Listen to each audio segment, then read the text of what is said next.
Ni kutoka kwa mwinjilisti Hatangimana. Leo amekuletea habari hii nzuri tena fupi. Hivyo usisahau kulike, kucomment, kufollow, kushare na kusubscribe. Pia anakuomba andika neno ameni. Nawe kwa kufanya hivyo utabarikiwa. Basi tuanze.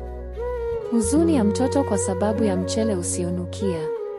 Kulikuwa na kijiji kidogo kilichozungukwa na mashamba ya mahindi. Katika kijiji hicho aliishi kijana mdogo aitwaye Barinda ambaye alipenda sana wali, lakini katika familia yao walikula ugali kila siku, kwani baba yake alikuwa mkulima wa mahindi tu. Siku moja baba yake Barinda alibadilishana gunia moja la mahindi na gunia moja la mchele kutoka kwa mkulima mwingine wa mpunga. Barinda alifurahi sana. Alijua kuwa siku chache zijazo wangekula wali badala ya ugali wa kila siku. Lakini furaha hiyo haikudumu. Baada ya mama yake kupika wali wa kwanza kutoka kwenye mchele huo, jambo la kushangaza lilitokea. Wali haukuiva vizuri na haukunukia na ulikuwa mgumu kula. Baba yake Barinda alikasirika sana na kuamua kurudisha gunia la mchele kwa yule mkulima wa mpunga. Barinda aliposikia hivyo, machozi yalimtoka. Baba, tafadhali tuendelee kula wali huu hata kama haujaiva vizuri. Ni bora kuliko kurudi kwenye ugali kila siku, aliomba kwa huzuni kubwa. Lakini baba yake alikuwa ameshafanya uamuzi wake. Alimshika Barinda mkono, wakarudisha gunia la mchele na kuchukua mahindi yao tena. Barinda alitembea polepole, machozi yakimdondoka. Alijua kuwa kutoka siku ile, wali ungebaki kuwa ndoto tu katika maisha yake. Kwa kweli Barinda analia sana na baba yake hakuwa na huruma katika hilo. Baada ya Barinda kulia sana kwa sababu ya baba yake kurudisha mchele kwa yule mkulima, alikaa kando ya barabara ya kijiji, akitiririkwa na machozi mengi. Kila mtu aliyepita alimwona, lakini hakuthubutu kumkaribia, mpaka walipofika mabinti wawili wa kiroho, Jessica Ntui na Dediel Mufrench, wakiwa njiani kutoka kwenye ibada ya jioni. Walimwona Barinda akiwa amekaa chini. Uso wake umejaa machozi na huzuni isiyoelezeka. Jessica aligusa bega la Barinda kwa upole na kumuuliza, mdogo wetu, mbona unalia sana namna hii? Kuna shida gani? Barinda alijitahidi kuzungumza, lakini maneno yalitoka kwa shida sana, akilia na kusimulia jinsi walivyopata mchele na walivyokuwa na matumaini makubwa, lakini ule mchele haukuiva na hatimaye baba yake akauchukua na kurudisha. Akaongeza kwa uchungu, niliota sana kula wali wenye harufu nzuri. Sasa tumebaki bila chochote. Jessica na Dediel waliguswa sana mioyo yao. Waliketi pembeni yake, wakimtazama kwa upole huku wakisikitika.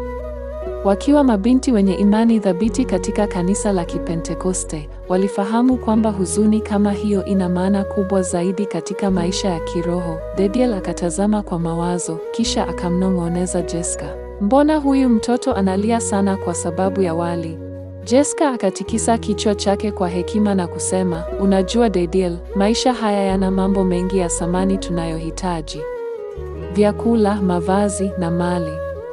Yote ni muhimu.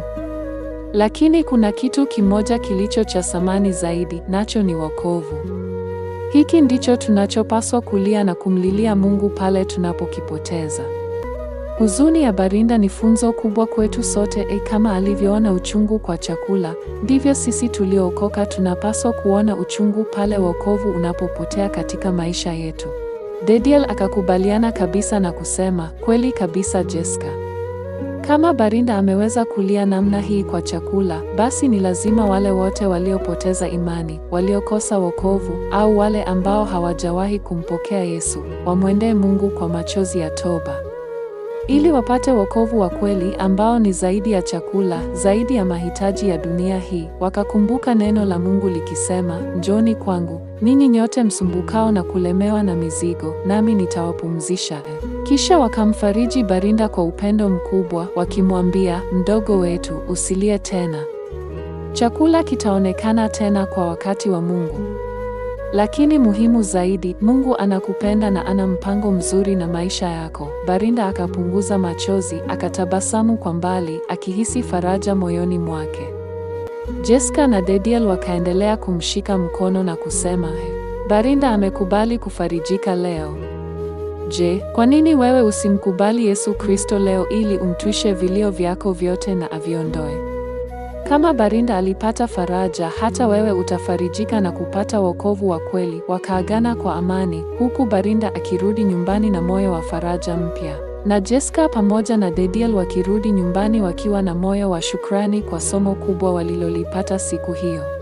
Ni kutoka kwa mwinjilisti Hatangimana akisema, rudi kwa Yesu akupatie faraja ya moyo. Kwa nini waendelea kuhuzunika baada ya hali ya maisha kuwa ngumu? Ni kweli umekosa wa kukufariji kwa muda mrefu katika shida yako, lakini Yesu yupo kwa ajili yako leo. Njoo kwa Yesu leo. Mwinjilisti Hatangimana anasema waweza mupata kwa simu 0757 71 88 01.